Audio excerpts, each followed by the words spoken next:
पण मी जास्त पाण्यात नाही जाणार.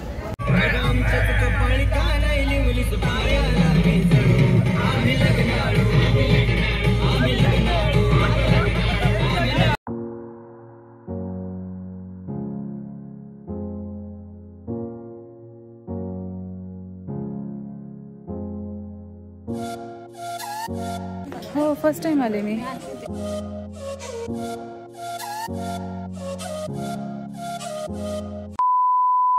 Hello guys, good morning. मी हळू बोलते कारण वाजलेत ना आता 4:30. मी ना जाते एका ट्रिपला, वन डे रिटर्न ट्रिप आहे आणि त्या ट्रिपला जाते me with my staff.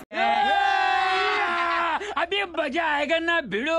First time म्हणजे मी 3 वर्ष झाली हा जॉब करते, पण मी 3 वर्षामध्ये एकदा पण कुठे त्यांच्यासोबत अशी बाहेर डे आउटला गेली नाही आहे. असं रात्री वगैरे पार्टी होणं वेगळं, कोणाचा बर्थडे सेलिब्रेशन वगैरे असेल तर मग बाहेर हॉटेलला वगैरे जाणं, रेस्टॉरंटला जाणं वगैरे हे वेगळं.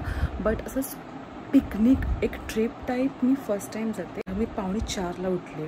I am not a morning person, so मला उठायला इतका त्रास होतो ना की असं वाटतं की यार सगळेजण झोपतात आणि मी का उठते असं. पण नंतर काय नाही, नंतर मग फ्रेश असते. बट सकाळी उठायलाच मला जीवावर येते. एनिवेज, आता 4:30 वाजलेत. मला सगळ्यांना इकडे आम्ही 6 जण आहोत. त्यांना सगळ्यांना घेऊन मला जायचं आहे हॉस्पिटलला. तिथून मग गाडी आहे, तिथून गाडी घेऊन आम्ही जाऊ फिरायला. कुठे जाऊ, खूप म्हणजे असं प्लॅनमध्ये आहे की असं 4-5 ठिकाणं आम्ही करत जाणार आहोत. बघू तो प्लॅन किती एक्झिक्यूट होतो आहे तो, but hope for the best. आणि आता फर्स्ट आम्ही मार्लेश्वरला जाणार. फोन आला आहे मला, फोन उचल. 1 दिवस माझा पूर्ण ह्यामध्ये जाणार आहे, ट्रिपमध्ये जाणार आहे. सो मी एकही प्रकारचा मेकअप केला नाही आहे, फक्त सनस्क्रीन लावले आणि काजळ, लिपस्टिक, दॅट्स इट. आणि मी कॅरी पण केलं लिपस्टिक वगैरे, कारण लिपस्टिकशिवाय I can't do it anything without my lipstick मी घेतले. बाकी बघू, सनस्क्रीन नाही घेतली कारण माझी पर्स छोटीशीच आहे आणि मी छोट्या पर्समध्ये काय घेऊ, एवढीशीच पर्स माझी आहे, त्यामुळे मी जास्त काही घेतलं नाही आहे. सो जे आहे ते आहे. फेसवॉश घेतला आहे आणि येस माझा आउटफिट नंतर मी तुम्हाला आउटफिट दाखवेनच. बट हा माझा आउटफिट 1 पीस आहे, क्यूट आहे 1 पीस. तो 1 पीस घालून येते म्हणजे कसं, अरे कहना क्या चाहते हो, असं एकदम गरम वगैरे झालं होणार नाही असं. आणि मला ते हेच बरं पडतं, ते जीन्स वगैरे घालून जाण्यापेक्षा हेच बरं पडतं. सो ओके, जाऊया. मला फोन आला आहे आणि सगळीजणं वाट बघत आहेत माझी. प्रत्येकाला पिकअप पॉईंट देऊन ठेवलेत मी. सो ते सगळ्यांना पिक करत नेते.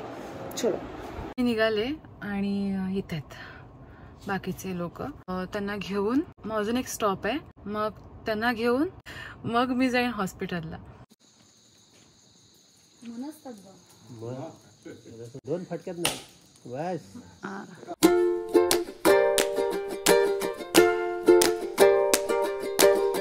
बेलाच्या पानाची द्राक्षाच्या माळा,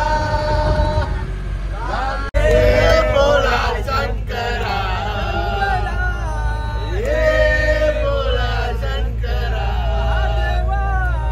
हे बोला शंकरा. ओके, सो आम्ही आलो संगमेश्वरला आणि आम्ही नेहमीच्या अड्ड्यावरती आमचा नाश्ता करायला आलो आहे. काय बघताय, आम्ही नेहमीच्या अड्ड्यावरती आमचा नाश्ता करायला आलो आहे. ॲक्च्युली रत्नागिरीला जाताना नेहमीचं आमचं हेच हॉटेल असतं जिथे आम्ही नेहमी ब्रेकफास्ट करतो आणि मग पुढे जातो. सो आता पण इथे चाललो आहे, थोडंसं काहीतरी खातो. तसं झालं आहे बस, म्हणजे त्या गाडीमध्ये आम्ही थोडंफार खाल्लं आहे, पण आता थोडंसं इथे खातो, पेटपूजा करतो आणि मग पुढे निघतो.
ओके गाईज, आम्ही पोचलोय फायनली मार्लेश्वरला.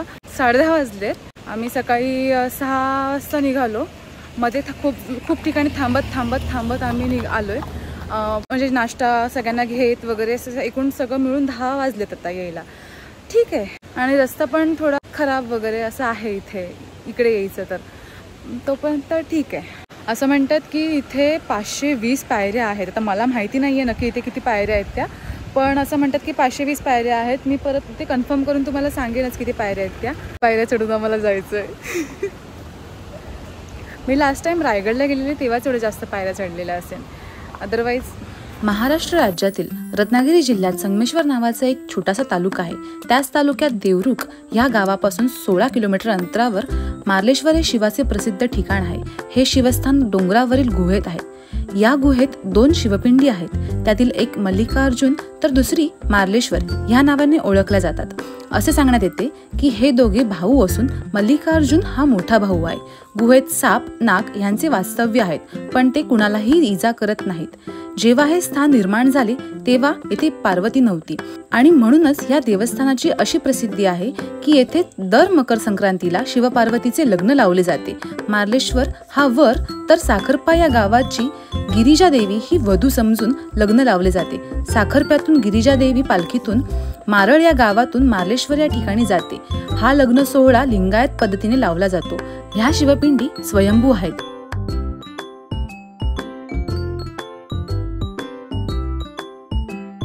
संतोष भाटकर.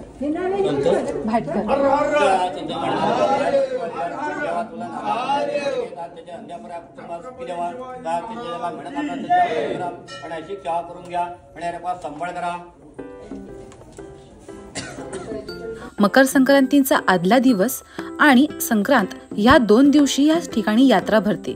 ह्या सोहळ्यासाठी आजूबाजूच्या परिसरातील लोक चालत मार्लेश्वर दर्शनासाठी जातात. मार्लेश्वरला गेल्यावर प्रथम धबधब्याखाली अंघोळ करून मग मार्लेश्वरचे दर्शन घ्यायची अशी पद्धत आहे. गावापासून दूर असलेल्या छोट्याशा गुहेत असलेले हे ठिकाण निसर्गरम्य व हिरव्यागार वनराईने नटलेले आहेत. तिन्ही बाजूने उंच डोंगर आहेत. ह्या स्थानाचे एक आकर्षण म्हणजे येथे वाहणारा धबधबा. सुमारे 200 फूट उंचीवरून पडणारा हा धबधबा धारेश्वर या नावाने ओळखला जातो. असे म्हटले जाते की या धबधब्याला एकूण 12 छोटे छोटे धबधबे येऊन मिळतात. सह्याद्रीच्या कड्यावरून हा धबधबा पुढे बावनदी म्हणून वाहू लागतो. माघ महिन्यात या धबधब्याखाली अंघोळ करणे हे खूप पवित्र मानले जाते.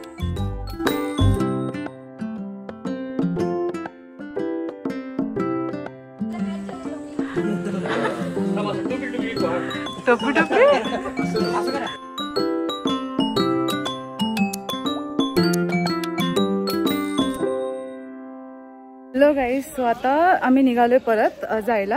आता नेक्स्ट स्टॉप कुठला असेल नंतर जाताना मी तुम्हाला सांगेनच. आणि आता खूप सुंदर दर्शन झालं माहिती आहे. आणि त्यांनी व्यवस्थित असं ओटी दिल्यानंतर मनसलं. हे टीका पण मस्त लावलाय, मस्त दिसतोय तो.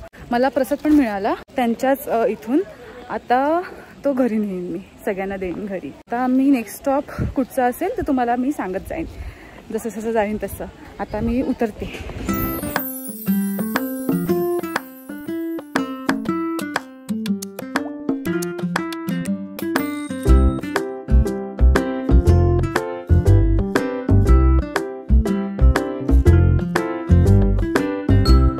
म्हटलं दर्शन चांगलं झालं. मस्त असतं काय. अहो गेल्या दर्शन भेटलं आपल्याला. हो, जास्त गर्दी नव्हती, होती बऱ्यापैकी. पण आम्हाला उद्या गर्दी असेल. उद्या सोमवार आहे आणि श्रावणाचा लास्ट सोमवार आहे. लांबचे असतात ना, रविवार शनिवार. हा, आणि आपल्यासारखे असतात जे की सुट्टी नाही मिळत ज्यांना, ते रविवारीच येऊ शकतात.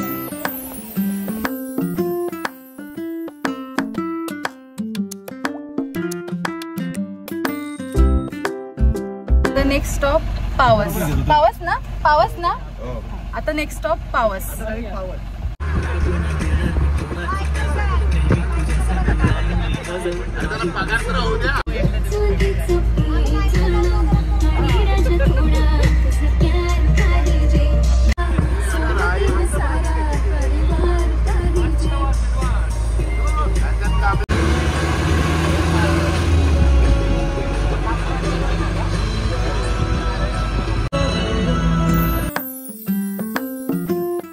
रामकृष्ण हरी हा मंत्र अव्याहत जपायचा आणि जगातील सगळा कोलाहल कटकटी विसरून जायच्या.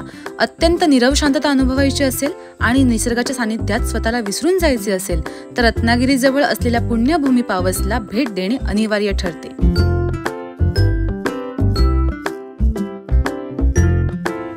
परमहंस स्वामी स्वरूपानंद समाधी मंदिर पावस ठिकाणी आम्ही आलोय आता. हे पण खूप शांत ठिकाण आहे, एकदम शांत आहे म्हटलं ठिकाण, व्यवस्थित आणि स्वच्छ आहे. हो, फर्स्ट टाइम आले मी.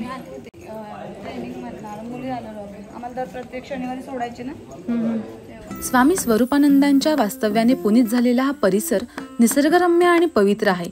रत्नागिरीपासून फक्त 20 किलोमीटरवर असलेल्या पावस या गावी स्वामी स्वरूपानंदांची सजीवन समाधी आहे. स्वामी स्वरूपानंद यांचा जन्म रत्नागिरी जिल्ह्यातील पावस या गावी 15 डिसेंबर 1903 रोजी झाला. त्यांचे जन्मनाव रामचंद्र विष्णू गोडबोले. आपल्या वाट्याची विहित कर्मे करीत असतानाच जर योग्य प्रकारे परमार्थाची साधना कोणी करेल तर तो याच जन्मात शाश्वत सुख नक्कीच उपभोगू शकेल, असे त्यांचे सांगणे होते.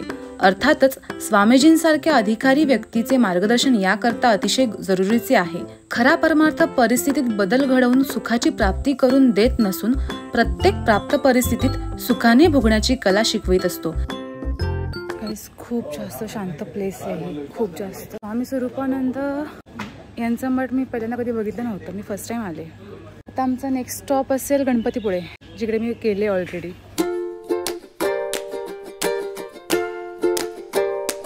गाईज, आम्ही हॉटेलला उतरलोय जेवायला. मला तुम्हाला सांगायचं विसरले की जिकडे आम्ही स्वामी स्वरूपानंद मठामध्ये गेलेलो ना, तिथे आम्हाला प्रसाद दिला आणि तो इतका टेस्टी होता की बाकीच्या जेवणाला फिका, एकदम इतका टेस्टी होता. आता आम्ही जातोय मिथिला हॉटेलला. याच्या अगोदर मी गेले 2-3 वेळेला ह्या हॉटेलला मी जेवायला गेले, ओनली व्हेज.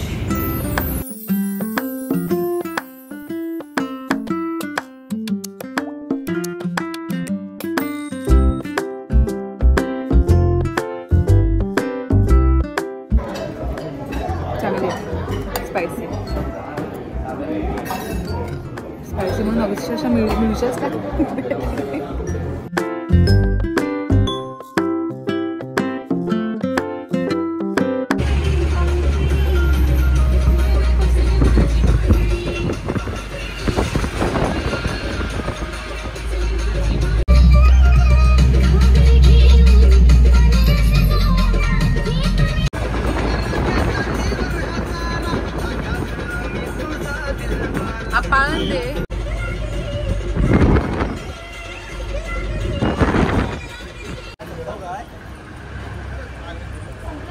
मी दुसऱ्यांदा आले गणपतीपुळ्याला.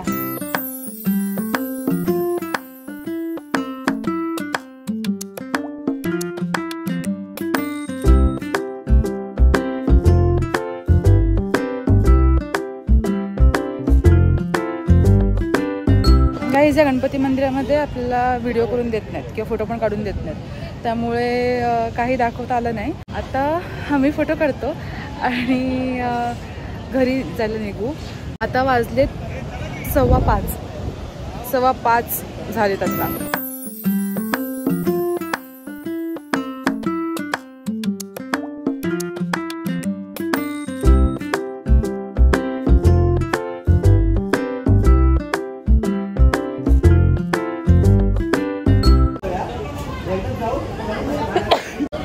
बीचवर जायचंय, बीचवर जायचंय. हां, पण मी जास्त पाण्यात नाही जाणार, थोडीशीच जाईन पाण्यात, जास्त पाण्यात जाणार नाही. अगदी भरती आहे समुद्राला, पाणी खूप वर आले. इकडे ना मागच्या वेळेस आम्ही आलो त्यावेळेला गोळा खाल्लेला बर्फाचा, आता नाही खाणार. आता मला ऑलरेडी असं वाटते सर्दी वगैरे सारखं, आज नाही खाणार. आणि वातावरण पण आज असं आहे ना की त्याच्यामुळे सर्दी वगैरे आहे असं वाटतंय.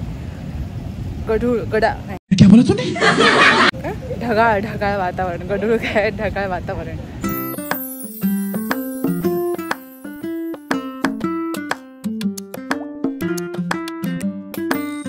इथे ना नवरा माझा नवसाची शूटिंग झालेली इथे. इथली वाळू पण ना खूप वेगळी आहे. 5:51 झाले, 5:51. आणि आता आम्ही निघणार आहोत, खूप टाईम झाला आहे.